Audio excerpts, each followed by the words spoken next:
حضرت صلی اللہ علیہ وسلم نے فرمایا، بے شک دین آسان ہے، اور جو شخص دین میں سختی اختیار کرے گا تو دین اس پر غالب آ جائے گا اور اس کی سختی نہ چل سکے گی۔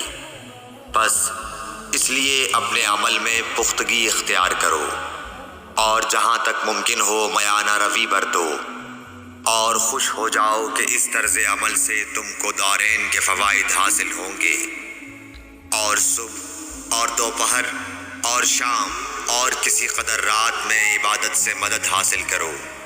نماز 5 وقتہ بھی مراد ہو سکتی ہے کہ پابندی سے ادا کرو۔ صحیح بخاری حدیث نمبر 39۔